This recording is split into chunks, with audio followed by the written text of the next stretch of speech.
Halo, hari ini tema pembelajaran kita tentang tantangan dan peluang untuk membangun keluarga yang dicita-citakan oleh Kristiana Imelda, tingkat 2 semester 4 UNIM 19K.10. Dosen pengampu Dr. Anda Emiria Tarihoran SPD MTH, nomor induk dosen nasional 270 1126501. Hari ini kita akan membahas bersama-sama mengenai tantangan apa saja yang terjadi pada keluarga zaman ini dan peluang untuk membangun keluarga yang dicita-citakan itu apa saja. Langsung saja kita akan membahas mengenai tantangan yang dihadapi keluarga-keluarga pada zaman ini. Ada berbagai tantangan yang dihadapi keluarga pada zaman ini. Tantangan tersebut datang baik dari dalam keluarga itu sendiri maupun dari luar lingkungan keluarga.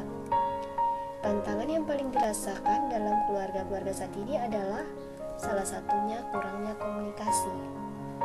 Menurut para pemerhati keluarga, tampaknya kini makin berkurangnya komunikasi antara anggota keluarga, baik antara suami istri dan anak-anak yang karena kesibukan kerja atau karena terpisah oleh tempat yang jauh, telah melebarkan kelangkaan kesempatan bertemu antar anggota keluarga. Jadi, karena kurangnya komunikasi dan kesibukan kerja, sehingga membuat anggota keluarga menjadi secara individual. Maka, komunikasi itu sangat penting, dan komunikasi ini menjadi salah satu tantangan di keluarga pada zaman ini. Yang kedua, tantangan ekonomi. Karena menurunnya ekonomi menjadi salah satu tantangan bagi keluarga, terutama keluarga memiliki tanggung jawab untuk memenuhi kebutuhan sehari-hari dan juga untuk menyekolahkan anak-anaknya. Bisa menjadi contoh saat sekarang adalah di dunia ini dilanda oleh COVID. Banyak keluarga yang mengalami ekonomi menurun, tidak bisa bekerja, dan merasa bahwa hidupnya hanya sebatas itu karena tidak bisa untuk maju karena ekonomi ini. Jadi ekonomi ini sangat menjadi salah satu tantangan yang terjadi saat ini. Di samping kebutuhan ekonomi yang menghimpit tadi, sehingga menyebabkan kurangnya kesediaan korban. Kurangnya kesediaan korban ini yaitu dalam keluarga itu menjadi secara individual, maksudnya itu tidak ada rasa saling membantu, di mana awalnya ekonomi stabil, keluarga saling membantu, tetapi karena kurangnya komunikasi, ekonomi tadi menurun, membuat kurangnya kesediaan di dalam keluarga. Selain masalah komunikasi dan ekonomi dalam keluarga, ada juga karena persoalan kawin campur yang kini menjadi suatu fenomena masyarakat, di mana kita hidup di tengah masyarakat yang pluralistik.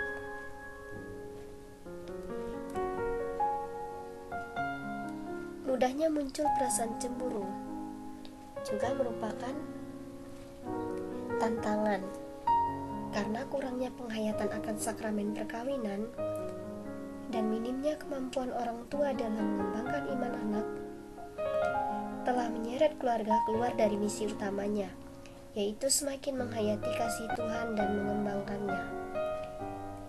Jadi, perasaan cemburu juga merupakan tantangan yang dihadapi keluarga pada zaman ini. Saling curiga sehingga menimbulkan pertengkaran.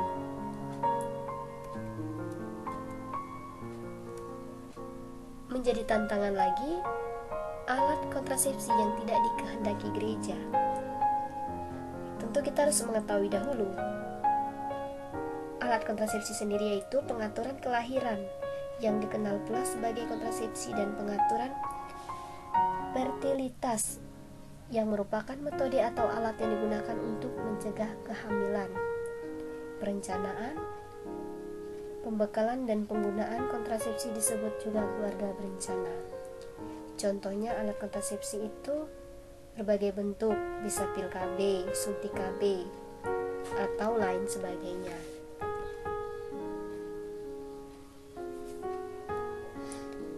Adapun tantangan lain mengenai iman anak.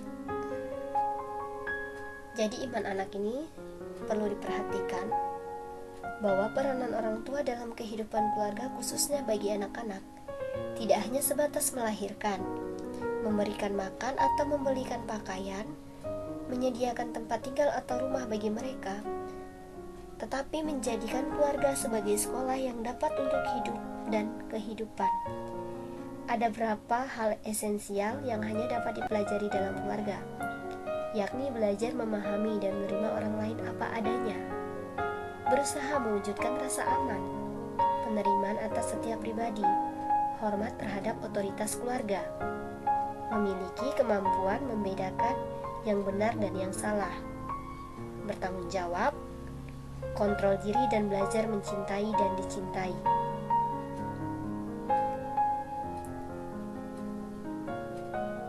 Anak mengenal kasih Allah karena di dalam kehidupan keluarga sehari-hari itu merasakan kasih dari ayah dan ibunya. Sebaliknya, jika di dalam kehidupan keseharian anak terus-menerus dimarahi, diomeli, bahkan dipukul oleh ayah ibunya, maka Allah yang ia kenal adalah Allah yang jahat. Dalam kaitan inilah orang tua sungguh mempunyai peranan sangat penting yang tidak dapat diwakilkan kepada pihak manapun.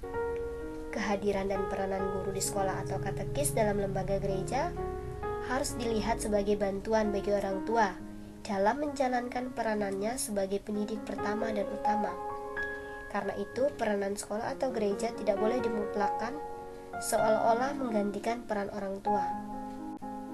Orang tua semestinya menyadari bahwa merekalah pendidik utama bagi anak-anak, sehingga mereka tidak hanya memusatkan perhatian untuk urusan pekerjaan mereka sendiri, tetapi dari kesadaran sebagai pendidik utama itulah kemudian orang tua melakukan segala daya dan upaya agar proses pendidikan dan pertumbuhan anak dalam keluarga menjadi maksimal.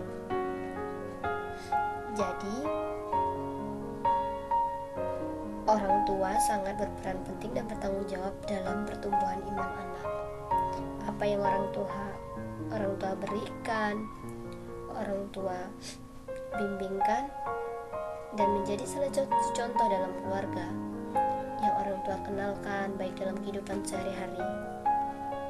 Maka iman anak ini sangat menjadi tantangan yang dihadapi keluarga pada zaman ini.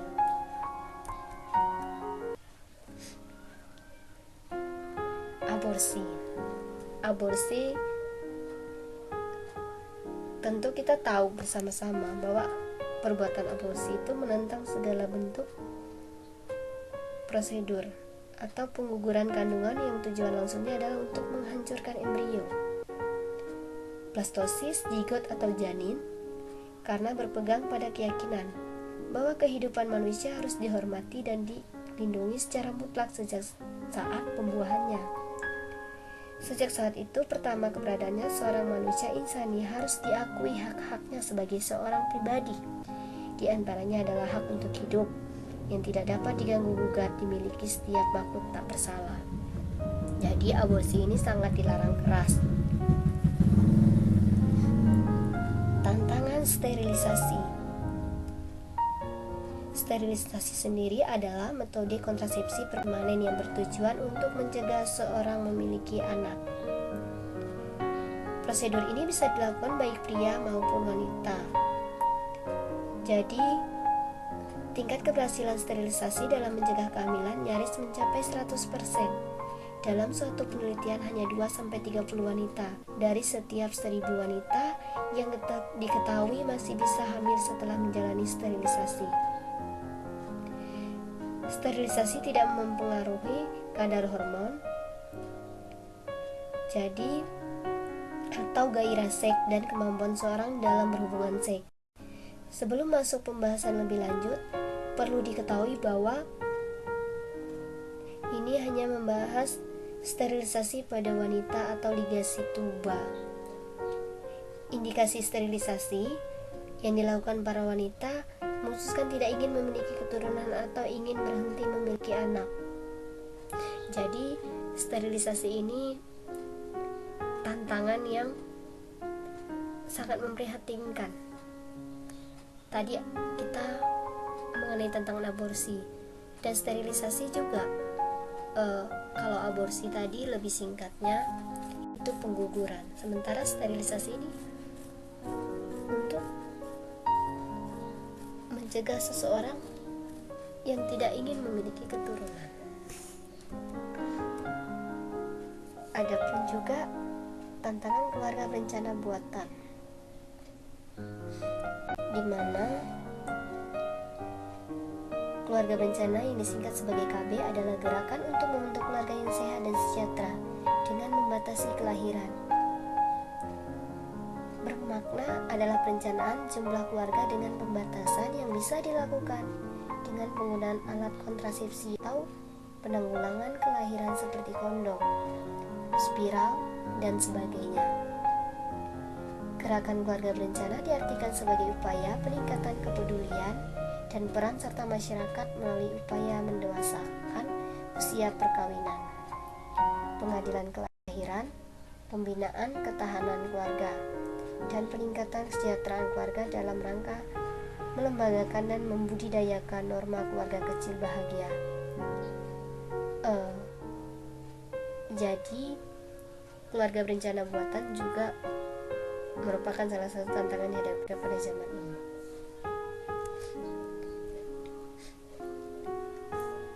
Eutanasia, yaitu tindakan mengakhiri hidup seseorang secara sengaja untuk menghilangkan penderitaannya. Jadi tantangan eutanasia ini merupakan suatu perbuatan untuk mengakhiri hidup seseorang. Eutanasia ini dapat dilakukan pada kasus tertentu atau karena alasan tertentu, misalnya pada penderita penyakit mematikan yang tidak dapat disembuhkan atau pasien yang merasa kesakitan dan kondisi medisnya tidak bisa lagi diobat. Makanya eutanasia ini juga menjadi tantangan yang sangat berat. Perceraian, tantangan perceraian. Di zaman sekarang banyak sekali kita jumpai yang terjadi perceraian di dalam keluarga. Akibat dari perceraian ini sehingga membuat anak-anak yang dalam keluarga itu menjadi luka batin. Jadi perceraian ini sangat sering terjadi dari pengalaman yang saya lihat dan juga bagi kalian semua yang sering menjumpai. Berikutnya yaitu pernikahan sesama jenis. Tentunya pernikahan sesama jenis merupakan salah satu tantangan yang dihadapi keluarga pada zaman ini.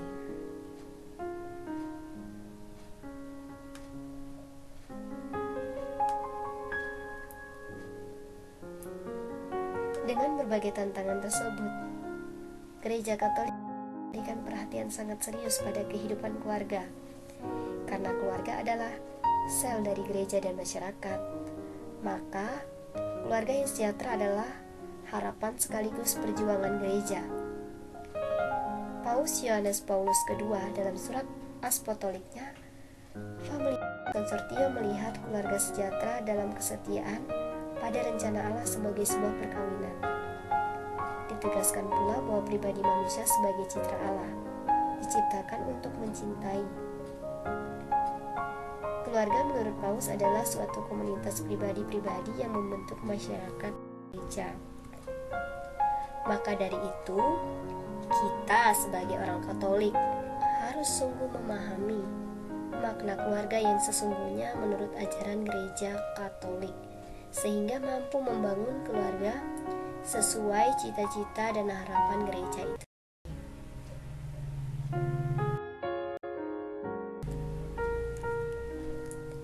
Adapun ajaran gereja tentang keluarga yang dicita-citakan. Gereja sendiri menganjurkan pengaturan kelahiran yang alamiah. Jika pasangan suami istri memiliki alasan yang kuat untuk membatasi kelahiran anak, pengaturan keluarga berencana atau KB secara alamiah ini dilakukan antara lain dengan cara pantang berkala, yaitu tidak melakukan hubungan suami istri pada masa subur istri. Hal ini sesuai dengan pengajaran Alkitab, yaitu janganlah kamu saling menjauhi kecuali dengan persetujuan bersama untuk sementara waktu, supaya kamu mendapat kesempatan untuk berdoa. Dapat kita lihat dalam 1 Korintus bab 7 ayat 5. Dengan demikian suami istri dapat hidup di dalam kekudusan dan menjaga kehormatan perkawinan dan tidak mencemarkan tempat. Dapat lihat dalam Ibrani bab 13 ayat 4. Dengan menerapkan KB alamiah, pasangan diharapkan untuk dapat lebih saling mengasihi dan memperhatikan. Pantang berkala pada masa subur istri dapat diisi dengan mewujudkan kasih dengan cara yang lebih sederhana dan bervariasi. Suami menjadi lebih mengenal istri dan peduli akan kesehatan istri. Latihan penguasaan diri ini dapat pula menghasilkan kebajikan lain, seperti kesabaran, kesederhanaan, kelemah lembutan, kebijaksanaan, dan lain-lain, yang semuanya baik untuk kekudusan suami istri. Istri pun dapat merasa ia dikasihi dengan tulus, dan bukan hanya dikasihi untuk maksud tertentu. Teladan kebajikan suami istri ini nantinya akan terpatri di dalam diri anak-anak, sehingga mereka pun bertumbuh menjadi pribadi yang beriman dan berkembang dalam berbagai kebajikan. Perkawinan Katolik mengandung makna yang sangat indah dan dalam, karena melaluinya Tuhan mengikut sertakan manusia untuk mengalami misteri kasih-Nya dan turut mewujudkan karyanya dalam penciptaan kehidupan baru, yaitu janin yang memiliki jiwa yang kekal. Perkawinan merupakan sakramen karena menjadi gambaran persatuan Kristus dari gerejanya. Hanya dengan menyadari kedalaman arti perkawinan ini, yaitu untuk maksud persatuan union suami istri dengan pemberian diri mereka secara total dan turut sertanya mereka dalam karya penciptaan Tuhan atau procreation, kita lebih dapat memahami pengajaran gereja Katolik yang menolak aborsi, kontrasepsi, dan sterilisasi, karena semua praktek tersebut merupakan pelanggaran terhadap kehendak Tuhan dan martabat manusia di pasangan suami istri maupun janin keturunan mereka. Aborsi sendiri dan penggunaan alat kontrasepsi merendahkan nilai luhur seksualitas manusia dengan melihat wanita dan janin sebagai hanya seolah-olah tubuh tanpa jiwa. Penggunaan alat kontrasepsi menghalangi keunian suami istri secara penuh dan peranan mereka dalam procreation, sehingga kesucian persatuan perkawinan menjadi taruhannya. Betapa besar perbedaan cara pandang yang seperti ini dengan rencana awal Tuhan yang menciptakan manusia menurut gambarannya. Manusia, pria dan wanita sebagai makhluk spiritual yang mampu memberikan diri secara total satu dengan lainnya, yang dapat mengambil bagian dalam karya penciptaan dan pengaturan dunia.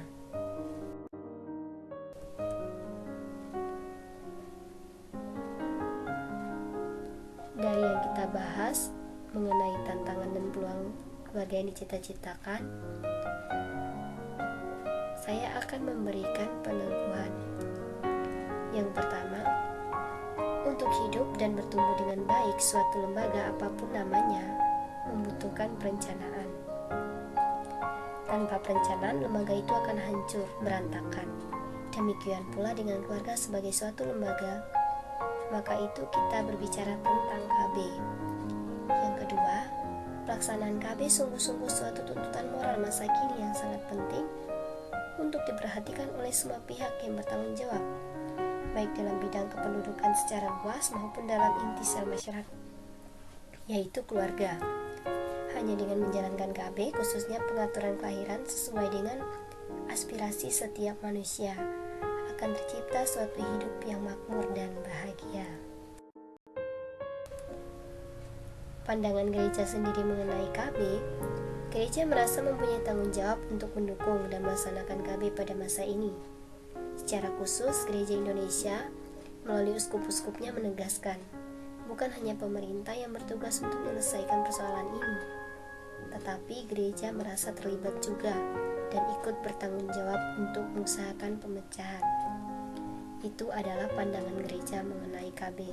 Jadi, untuk menghayati hidup keluarga yang dicita-citakan, saya akan memberikan tugas. Yang pertama mengenai tugas refleksi, di mana saya meminta Anda semua untuk menuliskan sebuah refleksi pribadi tentang membangun keluarga Katolik yang dicita-citakan. Yang kedua, sebagai bentuk aksi nyata, kalian sebagai anak-anak untuk senantiasa bersikap hormat pada orang tua dan berdoa bagi kedua orang tua setiap hari. Kita pada hari ini, semoga pelajaran kita hari ini bisa bermanfaat. Sampai jumpa di lain waktu. Terima kasih.